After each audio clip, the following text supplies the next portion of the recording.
In today's video, we're going to be having a detailed discussion on which human exemplars would be best to have on your team based on how you plan on playing Mirandas. But before we get too far into the video, I first wanted to introduce myself if you haven't met me yet. So my name's Jake and I make content all about Mirandas. So if that's something you're interested in, then hit that subscribe button. I'd love to see you around again. If not, then peace and thanks for stopping by. But without further ado, let's get into the video. I'm going to turn this video into the very first video in a brand new series talking about each race specifically. In the last video that I made about which exemplars to choose, I couldn't go super deep into each exemplar because there wouldn't be enough time. So what I'm going to do is I'm going to break each race down into a video and then talk further about the exemplars within that race. So in today's video, we're going to be talking about the 10 human exemplars and which one would best fit your playstyle.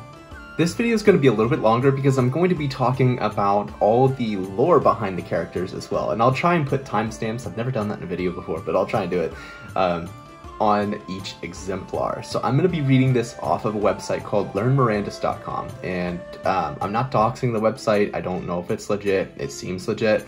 I've been here a couple times before, but it's got a lot of really good information on each of the exemplars. So we're going to start off with the human alchemist. This one's arguably one of the most popular. I hear people talking about this all the time because potion brewing inside of MMOs is typically a pretty big deal. But here's what it says about the human alchemist. The art of potion brewing is never instinctive, but it must be learnt through years of study and trial. It necessitates a considerable amount of time and total grasp on all the parts that make up the world around us. Members of the elite human society, known as the alchemists, are widely recognized to be the finest potion creators. They are so well versed that they can make the most treasured potions and finest herbs with available ingredients, no matter where in the world they are. Pause for a second. I don't think that's actually true. I'm pretty sure McCarthy has said before that you have to be at a potion stand or some sort of town or something to create the potions. So that's a little bit controversial. That'll be a good question to ask him. Back to it. Alchemists are a useful group to know, as their elixirs may sometimes assist you with tasks that seem impossible. However, be advised, they're very aware of their abilities and have strong egos. And then it says, alchemists are exemplars with bonus to potion making and are the sort of person you want in your party if you intend on going into some of Mirandus' most dangerous regions.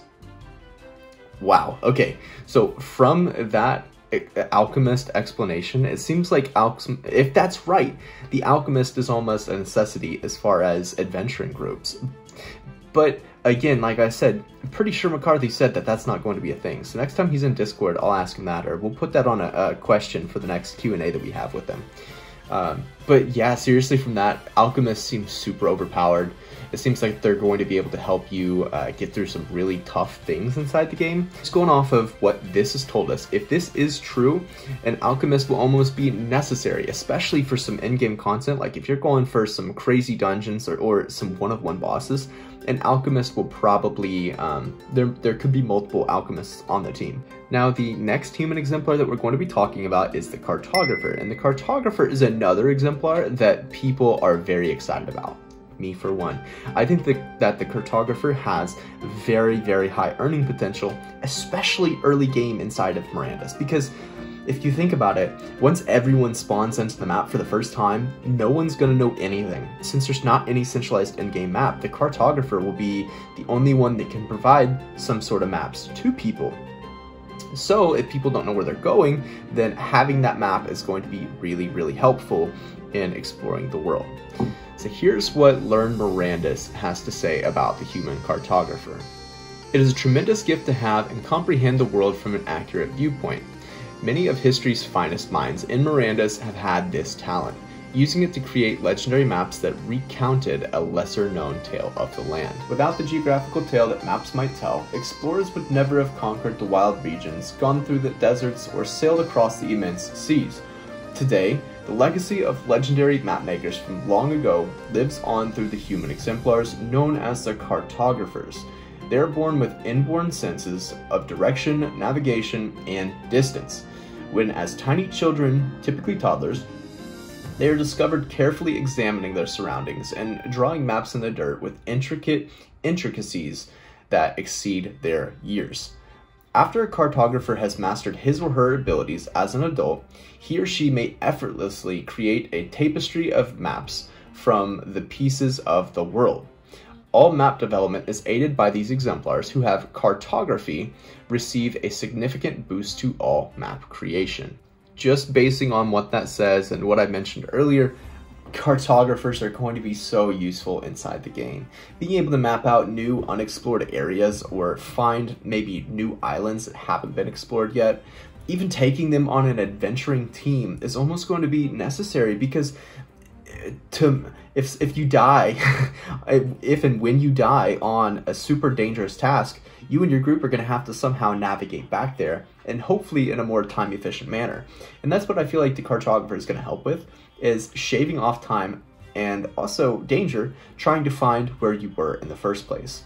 Or, you know, making a map to sell to somebody in the future who's trying to do the same thing as you, after you've cleared it, of course. I am personally going to be picking up a human cartographer. I haven't yet, but I definitely plan to before the game comes out, especially with these prices, how they are now. This is like perfect buying opportunity. Now, the next exemplar we're going to be talking about is the Goldsmith. And it says, for the Goldsmith, Mirandus is a world full of valuable metals, precious resources, and priceless gems and jewels. The Goldsmith's exemplar society of humans has spent many generations perfecting the skills of working with precious metals such as gold. The Goldsmiths have an affinity for these metals, which seems to come to life under the nimble fingers and superior instruments. A goldsmith may always find work anywhere in the world, creating exquisite jewelry from gold and silver. Goldsmiths as exemplars receive a significant boost to jewelry manufacturing, making them some of the most sought-after artisans in the land. So going off what this has told us so far, the goldsmith is going to be someone who works at a shop. It's not really going to be an adventurer. Just because it's not an adventurer, though, does not mean that it's going to not make a bunch of money. So in a lot of other MMOs, jewelry is a high value item. ESO, for example, Elder Scrolls Online, that's a game that I've played quite a bit of, and jewelry in that game is worth quite a bit more in general than any of the gear pieces or weapons. So if that's going to be the same in Mirandus, then the goldsmith would be a really good one to have, especially seeing as the price of jewelry stands are very high and the number of them compared to other shops is very low. So I think the goldsmith would be a really good exemplar to have if you plan on running a town, especially for crafting. The next exemplar we're going to cover is the green cloak. Some people seem to have a natural instinct for the woods. They can hear the trees' beating hearts and know how to push the wood to its limits when it comes to construction. It's through that the Green Cloaks came to the clan deep in the woods, where the bustle of cities and the thrum of man could not divert them as they communed with nature. They have a potential to do things with the wood that no other craftsman could achieve, both in terms of cutting and construction. If you need to clear land to plant a farm, having a green cloak on your side will give you an enormous boost to both clearing and turning the timber into something productive. The green cloaks, as exemplars, are without equal in their connection to the forest and trees, bonus to wood gathering and carpentry. I actually learned something from this because someone and I were talking about in the Discord whether or not having a deed on where trees used to be would work or not. So say if there's a small plot of land that you could put like a homestead down on, the smallest deed size, but you wanted to put an outpost down, could you clear out some of the trees to put down a larger size deed? And from this, going off what this says, we will be able to do that, which is, I think, is really cool. And it'll also decrease the number of monsters that maybe spawn inside those woods around your land deed, which is really cool. So I hope that's right. That's exciting. The green cloaks will be really big earners in the game as well. They're going to be an exemplar that you can just go out, go farm some trees, come back and make money. It's, you know, pretty simple, straightforward. I think that a lot of the wood is going to be used to increase the size of some of the buildings, not like from a 5x5 to a 10x10, but maybe increase storage size or increase display size or number of items being able to be displayed, different things like that.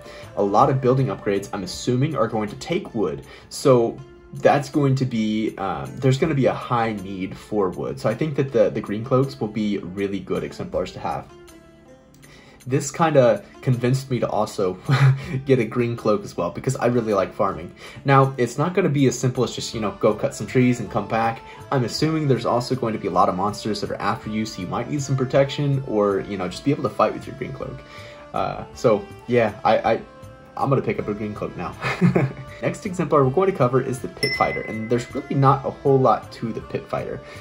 But at the same time, there doesn't really need to be a lot to the Pit Fighter. So it says, Pit Fighters are said to be the roughest and toughest of the humans. With a rough beginning, the Pit Fighters are strong in fights in the arena and frequently receive the prize. When fighting empty-handed, it's an added bonus. So, just because a Pit Fighter isn't good at crafting, or maybe good at exploring, because you're not going to be exploring empty-handed, doesn't mean they're a bad exemplar. Because if you can earn a lot in an arena, if you're good at fighting, then the Pit Fighter is going to be way better than an elf in the arena, because the elf has a bonus to magic, and like if you can't use magic because you don't have anything to cast the magic, the Pit Fighter is going to be better. So I think that the Pit Fighter really only excels in one area, and that would be the arena. And that's pretty much what the short description about the exemplar said. So yeah, if you're good at fighting, hand-to-hand fighting, you know, then I think that the Pit Fighter would be really good for that. Next exemplar we're going to talk about is the Rider of the North, and I think the Rider of the North is going to be really important also in the economy inside of Mirandus. Here's what it says about a Rider of the North. The greatest Mirandus riders are from the northern high plains, where it's said that the humans are born with the wandering blood. These nomadic riders truly enjoy traveling and freewheeling adventure. A Rider of the North can cover greater distances in a day than most people can do in their entire lives. Their horses are magnificent creatures of breathtaking majesty, with whom their riders have an unbreakable bond. It is claimed that the Riders of the North are so selfless in his valor that he would sacrifice his life for his horse at a moment's notice if required. The horses would do the same. The Riders of the North receive Equestrian, a significant boost to all horse-related abilities and skills. So, just going off that, I think that the Rider of the North would be perfect if you're trying to get from point A to point B as quick as possible without using Materium, because they're going to be able to have a boost to speed, I'm assuming, as well as endurance when riding horses. Not only that, but I also feel like they're going to have bonuses in other horse aspects. So we've learned that horses can be killed, so that means that horse breeding will be a thing in the game. They'll probably have boosts to horse breeding and maybe like an increased rarity chance or something like that. And not only that, but I'm assuming when a horse is born, it's not just going to be a big horse. All of a sudden you can ride it. It's probably going to be a little baby horse. I think they're called a colt. I think. I don't remember from ag class, but so you have this baby horse. It's going to take some time to grow up into an adult horse. So I bet that the Rider of the North, maybe feeding it or something like that, could decrease the time it takes to get from the baby horse to an adult horse. I think that would be pretty cool. Hopefully that's a thing inside the game. That would give the Rider of the North even more bonus. The next exemplar we're going to be talking about is the Seafarer. And this has been a highly controversial exemplar for many reasons, and I'll talk about that here in a second. But here's what it has to say about the Seafarers. You are a mariner, a seaman. You're envied by those who are bound to their landlocked responsibilities, and you're revered by the most civilized residents of towns and cities. They're ignorant of your existence. They don't feel the same of abandonment as you when you're rocked gently by the surf.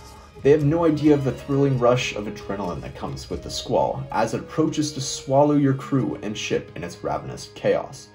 They do not truly reside, as you are well aware. Seafarers are compelled to explore beyond the seas with no restrictions. If a seafarer knows how to get to an uncharted island distant from home, they can go there on their journey without risking too much. Seafarers can travel faster and further than other players. In fact, if a non-seafaring adventurer of Mirandus has route instructions to a tremendous treasure trove hundreds of miles out to sea, they should connect with a seafarer to get them there safely, for a price. On a tossed ship, seamen are at ease and they navigate by the stars. They can row more effectively and use less energy than most people. They can go further and more securely. They may avoid random encounters and seek out hidden marvels using hints and maps. The seafarer may find anything in the open sea as long as it's a known location. So I want to pause here for a moment because the seafarer description kind of told us a little bit more about the seafarer. Because from Discord, we know that ships aren't going to be manually sailed. It seemed like when you hopped onto the ship, there was just going to be a timer and then you arrived at your location. But in here, if this is correct, it says they may avoid random encounters and seek out hidden marvels using hints and maps. So if that's the case, then maybe when you're sailing, if you have a seafarer, you won't run into a kraken, as opposed to if you don't have a seafarer driving the boat, maybe you're going to get delayed by a few hours because you had to fight off a kraken. I really wish that we could actually have the experience of fighting the kraken. I hope that that's a thing. Jeb, Captain Nero, and Wolfenite were talking about this on their latest episode of the Miranda's Farmer's Almanac. It would be so cool if you were sailing and then you got instanced into this open sea area, and then you got to fight the kraken that, you know, came up and started attacking you. So yeah, you won't sail the boat from point A to point B, but if you're sailing and right in the middle of A and B, you know, you get instanced into this area, it'd be cool if you had the opportunity to fight the kraken. But I don't know how that would work, because then people would be offline while they're waiting and stuff like that, so I don't think that that'll be a thing, but that's a really cool concept and potentially something to explore. Now, on to the next part of the seafarer. It says the seafarer's boat. The boat of a seafarer is their best friend, protector, and home. Miranda's is the most secure location for a seafarer's ship because ships contain significant amounts of wealth and supplies. Boats, which may be improved, enhanced, and expanded upon, there's another reason to have wood, provide an entrance to Miranda's least known sections for adventurers who dare go there. The boat of a seafarer is his or her life. While they may not tie themselves down to towns, jobs, or partners, every seafarer has a thick rope tied from ship to heart.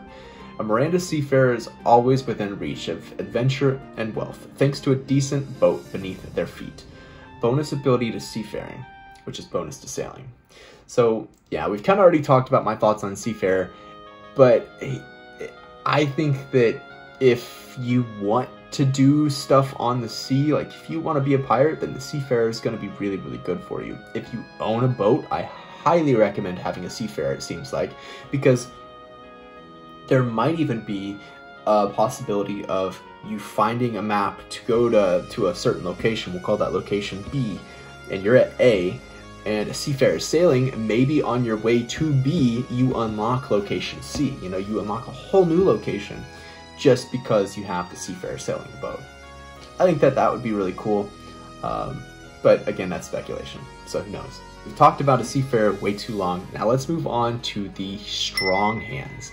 And here's what it says about the strong hand. Strong hands, the human exemplars known as Miranda's finest artisans, can be found in every corner of this extraordinary game world. Strong hands may be found in almost any town or village. Through the darkest nights, the wettest days, and the most hair-raising experiences, explorers have trusted in their own hands. The strong hand's legacy has been passed down through many generations of the globe's most tenacious workers. The blacksmiths despise inactivity and take pleasure in their most productive days. For the strong hands, inventiveness is more than a job. It's a way of life. If you have a strong hand for a buddy, your adventures and quests will go more smoothly. These exemplars will benefit from the expediency trait, which gives them a speed boost to all crafting. So that's obviously going to be a very, very important character. He's not really going to be an explorer. He's going to be someone who seems like he's going to be working inside of a town, but his earning potential is going to be crafting items. So if you have a good influx of materials to craft things, then I think a strong hand would be really, really, really helpful to have, because he's going to be able to produce a lot more items to sell. But you also need to make sure that you're in a popular place, because even if you're cranking out sets of armor super quickly, if no one's buying them, then you're not making money. So make sure that if you do have a strong hand, that you're in a strategic location so that you're able to sell the items that you make. Because if you're not selling them, then you're just, you know, piling up items and cluttering your inventory. But I really do think that the strong hands will be a crucial exemplar in the Miranda's economy. The next exemplar we're going to talk about is the true provider. Here's what it has to say about them. Humans, as the world's first farmers and providers of food, have always possessed the greatest agricultural abilities. Humans experience an overpowering and inexplicable desire to care for and nurture others throughout history. They are impartial and non-discriminatory. That is not true. derive pleasure from creating, producing, and delivering the benefits of their efforts. The finest of these worldwide human servant heroes are the true providers, who are known as exemplars. The endless joy they derive from their actions result in additional heroic bonuses to all farming and ranching abilities. Basically, the true providers are going to be good at farming and ranching. So with that being said, they're probably going to be able to grow maybe higher quality crops, or they might be able to grow faster crops. And I'm not sure where the difference between the true provider and the riders of the north comes in as far as ranching abilities. Maybe the ranching ability for the true provider is talking about other animals besides horses. That very well could be. Maybe we're talking about domestic animals that are raised for food, and maybe they can create higher quality of that. I'm not really sure how that works, but if you're a farmer type in games, then this is going to be the exemplar for you for sure. The final exemplar we're going to talk about today is the weavers, and here's what it has to say. When their children are very young, the weavers frequently give them a shuttle and thread to play with, and the first thing they ever weave with their hands is always a treasured family heirloom. The weavers are believed to have the ability to create some of the finest clothing in the time it takes an ordinary loom operator to make some basic rough spun. The weavers are known for their outstanding weaving skills, which allows them to construct anything from fine woven cloth as a crafting material to specific types of armor, long before anybody else does. As an exemplar, they will be unrivaled in cloth production ability, making them exceedingly uncommon. I don't know what the main difference between the weavers and the strong hands will be. I know that the strong hands will be crafting weapons, and maybe they're doing heavy armor, and then the weavers are going to be doing like light to medium armor. That very well could be a thing. I don't even know if the armor types like that are going to be a thing. They typically are in games, but that's an assumption. So we don't know about that. But these guys for sure make cloth a lot faster and are probably going to make maybe king's robes and stuff like that. So I think that that's pretty cool. We did it. We're finally at the end of the video. If you've stayed this far and watched this far, I appreciate you a ton. It helps the channel a lot. But hopefully you've learned something about the different types of human exemplars and maybe which one would be best for you to choose when you play Miranda's, because there's so many different options, and renting will be a thing and it'll help, but it's not going to be a thing in the beginning. Hopefully this video helped you choose which human exemplar you want to go with for the game, especially at the prices they're at right now. So today, as of May 9th, there's been a huge dive in the crypto market and stock market, the US stock market. So I know that these guys will be pretty dang cheap right now, or relatively cheap as opposed to what they have been. So again, thank you guys so much if you've watched this far. If you've watched this far and aren't subscribed, then hit that subscribe button. I'd love to see you around again. And yeah, I will catch you guys in the next one. Peace, guys.